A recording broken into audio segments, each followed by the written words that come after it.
Work done by friction, situation one जो हमने की थी उसमें 3 डिफरेंट केस लिए थे। तो सिचुएशन वन के लिए वर्क डन बाय फ्रिक्शन क्या होगा, केस वन और केस टू के लिए हम निकाल सकते हैं। केस थ्री में तो क्या हो जाएगा, जीरो हो जाएगा, क्योंकि फ्रिक्शन ही एक्ट नहीं कर रहा उसमें, तो प्योर रोलिंग है स्टार्टिंग से ही, R equal to V equal to R omega. तो केस वन और केस टू के लिए for situation one case one for case one and case two, work done by friction क्या हो जाएगा, वर्क डन बाय फ्रिक्शन। अब उसमें friction ने ट्रांसलेशन वर्क भी किया और रोटेशन वर्क भी किया, ऐसे था ना, ये थी, और फिर ये बॉडी प्योर रोलिंग में आ गई। तो यहां पे वीसी कितना हो गया, आर ओमेगा के इक्वल, और यहां पर क्या था, ओमेगा नॉट, और ये वी नॉट था, और म्यू के फ्रिक्शन था कोफिशिएंट, एफ के लग रही थी friction force equal to mu K N, that is equal to mu K M G, ये लग रही थी। ये क्या है, रोलिंग विदाउट स्लिपिंग स्टार्ट हो गई फाइनली, और ये क्या था, रोलिंग विद स्लिपिंग। और ये सिचुएशन वन थी, omega support is in supporting the rolling without slipping direction of omega, उसी डायरेक्शन में है जिसमें रोलिंग विदाउट स्लिपिंग आनी है। तो वर्क डन बाय फ्रिक्शन क्या हो जाएगा, translational work done by friction plus rotational work done by friction, translational work done by friction plus rotational work done by friction. अब फ्रिक्शन के वर्क डन क्या होते हैं, स्केलर क्वांटिटी है, तो ये सिंपली ऐड हो जाएगी, वेक्टर क्वांटिटी तो होती नहीं ना वर्क डन, तो सिंपल ऐड हो जाएगा। अब ये केस वन और केस टू के लिए, केस थ्री के लिए तो ये जीरो है, क्योंकि फ्रिक्शन फोर्स ही नहीं एक्ट कर रही उसमें, तो फ्रिक्शन फोर्स जीरो है, तो वर्क डन बाय फ्रिक्शन क्या होगा, जीरो। अब केस वन और केस टू के लिए सिचुएशन वन जो हम पहले पढ़ चुके हैं, उसके लिए वर्क डन बाय फ्रिक्शन निकाल रहे हैं। तो ट्रांसलेशन वर्क डन, अच्छा इसमें अगर कोई पूछे कि भाई स्लिपिंग डिस्टेंस क्या होगा, कि बॉडी जो है वो स्लिप कितनी की है, तो स्लिपिंग डिस्टेंस इज, मान लो ये x centre of mass x move किया है, तो x माइनस आर थीटा हो जाएगा, और ये रोटेट मान लो यहां से यहां तक थीटा हुआ है, ठीक, तो स्लिपिंग कितनी हुई, x minus R theta for case one. Case one के लिए तो आएगी स्लिपिंग इतनी हुई, और केस टू के लिए स्लिपिंग कितनी होगी, उसमें क्या है, ओमेगा ज्यादा था केस टू में वेलोसिटी से, v not is greater than R omega not था ना, तो केस टू के लिए क्या हो जाएगी slipping, R theta minus X, तो केस टू के लिए स्लिपिंग ये हो जाएगी, slipping is this for case one and for case two slipping is this. लेकिन work done, total work done by friction क्या होगा, translation work done plus rotation work done. तो ट्रांसलेशन वर्क डन निकाल देते हैं, कैसे करेंगे, translation work done by friction क्या होगा, फ्रिक्शन फोर्स, फ्रिक्शन जो एफ के लगा, स्लिपिंग काइनेटिक फ्रिक्शन लग रहा है ना, क्योंकि स्लिपिंग हो रही है, तो एफ के डॉट क्या हो जाएगा, डिस्प्लेसमेंट, अब ये कांस्टेंट है इसलिए ऐसे आ गया, तो एफ के डॉट एस हो गया डिस्प्लेसमेंट, तो ये हो गया एफ के मॉड ऑफ एफ के मॉड ऑफ एस, और इनके बीच में एंगल क्या है, अब ये जो डिस्प्लेसमेंट है ये इधर है, और फ्रिक्शन ऐसे लग रहा है इसमें, केस वन में तो इधर लग रहा था ना, केस टू में किधर लग रहा था फ्रिक्शन, केस टू में इधर लग रहा था फ्रिक्शन, तो पहले केस वन का कर रहे हैं, केस टू में भी बस फ्रिक्शन का डायरेक्शन ही तो चेंज है, फ्रिक्शन का डायरेक्शन इस केस वन में क्या था, v नॉट ग्रेटर देन था r ओमेगा नॉट, ठीक है, तो इस पॉइंट P से पता चलता था हमें कि फ्रिक्शन किधर लगेगा, तो velocity of this point P क्या होगी, v not minus r omega naught, r omega naught इधर है और v नॉट इधर है, इस पॉइंट P की वेलोसिटी v नॉट तो इधर है सेंटर ऑफ मास की वजह से, और रोटेशन की वजह से इधर है r ओमेगा नॉट, और ग्रेटर कौन सी है केस वन में, v नॉट ग्रेटर है, तो इसलिए फ्रिक्शन कहां लग रहा है, पीछे की साइड। केस टू में फ्रिक्शन कहां लग जाएगा, उसमें r ओमेगा नॉट ग्रेटर हो जाएगी और v नॉट से, तो उसमें फ्रिक्शन पीछे लगेगा, ठीक। तो अब इसमें हो गया f के इधर और डिस्प्लेसमेंट, f के इधर डिस्प्लेसमेंट इधर, और कॉस क्या हो जाएगा 180, तो नेगेटिव वर्क डन आ जाएगा, ये क्या हो जाएगा म्यू के एन, एन किसके बराबर है mg के, और डिस्प्लेसमेंट s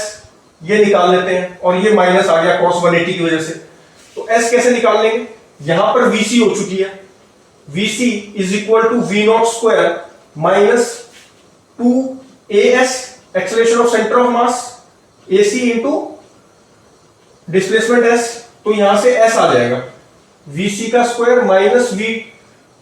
नॉट का स्क्वायर माइनस vc का square upon 2ac acceleration of centre of mass. अच्छा, ये acceleration of centre of mass हम निकाल चुके थे, कैसे, फ्रिक्शन फोर्स ma करके, ठीक है। तो ये ac हमारे पास है, देख सकते हैं क्या आया था पिछले वीडियो से, देख लो क्या निकल रहा था। ये ac कितना आ रहा था, ac हमने निकाल लिया था ना, पिछले वीडियो में हमने ac निकाल लिया था, म्यू के जी आ जाएगा ना भाई, F K mu K N equal to M A से हो जाएगा। जो फ्रिक्शन फोर्स है ये mu K M G is equal to क्या हो गया, एक्सेलरेशन इधर ही तो दे रहा है ये, तो एक्सेलरेशन ये इधर दे रहा है एसी की,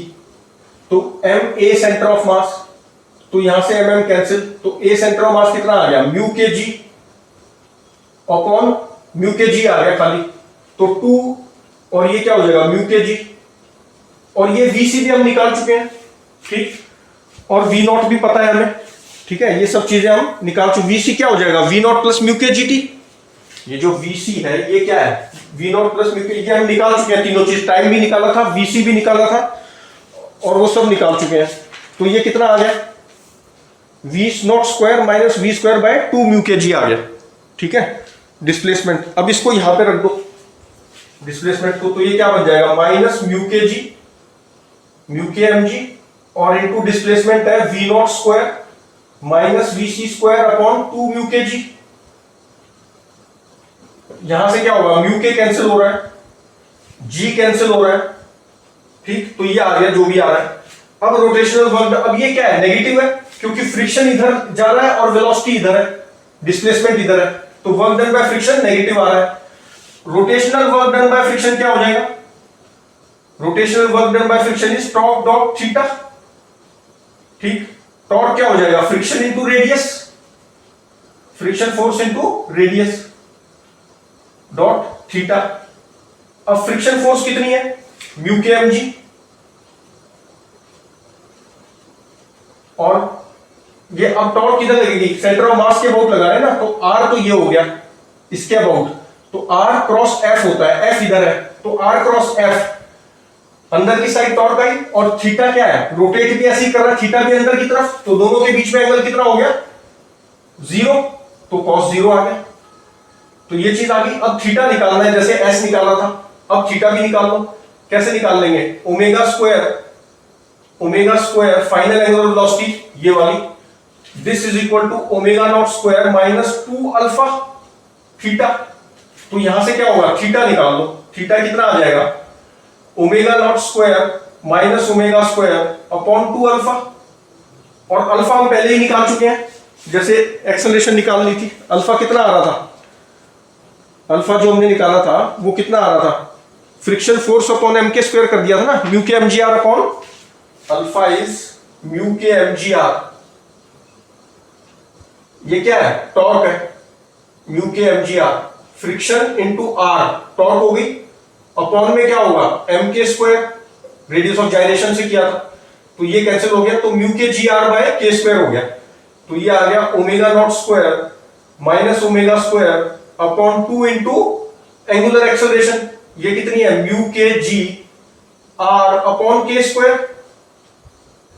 के स्क्वायर ऊपर चला जाएगा, ये के स्क्वायर हो गया, और ये आ गया,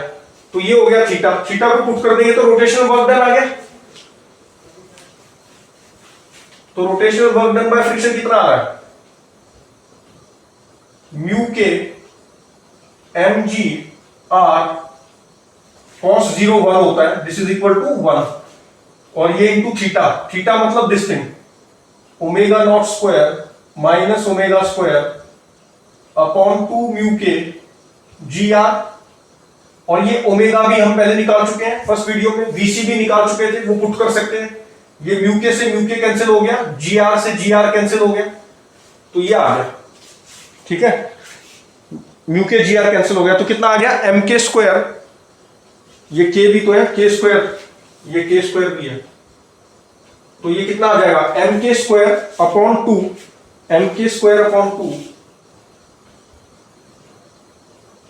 और इनटू में omega not square minus omega square.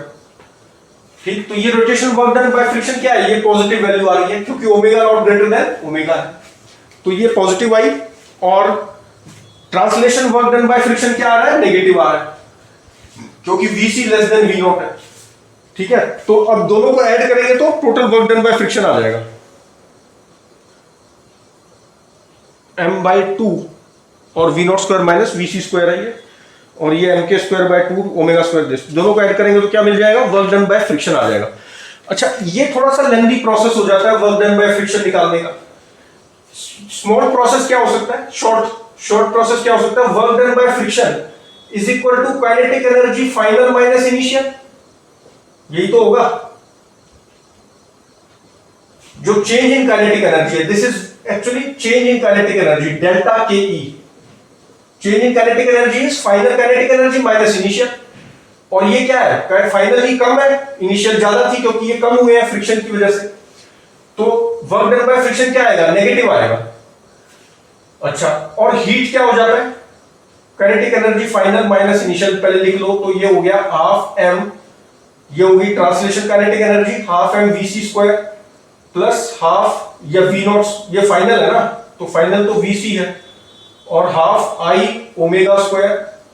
ये तो हो गई final kinetic energy, minus initial कितनी है, half m V not square minus half I plus half I omega not square. Rotational initial kinetic energy, translation kinetic initial kinetic energy, और ये translational final kinetic energy, ये rotational final kinetic energy. तो ये आगे work done by friction, और ये क्या है, नेगेटिव आएगा। अच्छा, कोई कहेगा कि हीट कितनी होगी इसमें, फ्रिक्शन की वजह से रगड़ लग रही है ना, तो हीट भी आएगी, तो हीट क्या होगी, minus work done by friction, तो इसका नेगेटिव कर दो, minus of delta kinetic energy, तो ये क्या हो जाएगा, kinetic energy initial minus final हो जाएगा। अगर हम ध्यान से देखें तो हीट कभी भी नेगेटिव नहीं होती, ये हमेशा क्या आएगी, पॉजिटिव, और work done by friction negative है, उसका नेगेटिव किया तो ये पॉजिटिव ही बन गई, तो kinetic energy initial minus final कर देंगे अगर, तो क्या मिल जाएगा, heat. Work done against friction क्या होगा, डेल्टा KE मतलब final kinetic energy minus initial kinetic energy. Actually ये क्या है, वर्क एनर्जी थ्योरम ही तो है, इसमें सिर्फ फ्रिक्शन ही तो एक्ट कर रही थी जो नॉन कंजर्वेटिव फोर्स है, तो that is equal to change in kinetic energy. ठीक, तो ये इस तरह से हम इसको निकाल लेते हैं। अब नेक्स्ट हम करेंगे सिचुएशन 2, जिसमें ओमेगा नॉट जो है वो अपोजिट डायरेक्शन में होगा, जो डायरेक्शन ओमेगा के लिए चाहिए, जो सपोर्ट करता है रोलिंग विदाउट स्लिपिंग को, उससे अपोजिट डायरेक्शन में ओमेगा होगा, that is we call situation 2, and that we will discuss in next video. उसमें वेलोसिटी वगैरह ये सब निकालेंगे, वेलोसिटी, टाइम, ओमेगा जब रोलिंग विदाउट स्लिपिंग पे क्या आएगी, फिर उससे नेक्स्ट में क्या करेंगे, work done by friction for situation 2 भी करेंगे। अच्छा, अब ये हमने एक तरह से हमने केस 1 के लिए निकाल लिया ना, केस 2 के लिए क्या करेंगे, केस 2 के लिए फ्रिक्शन इधर हो जाएगा,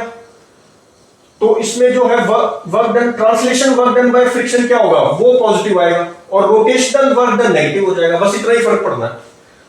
केस 2 में रोटेशनल वर्क डन क्या है, negative, and translation work done क्या आएगा, पॉजिटिव आ जाएगा। और करेंगे नेक्स्ट में।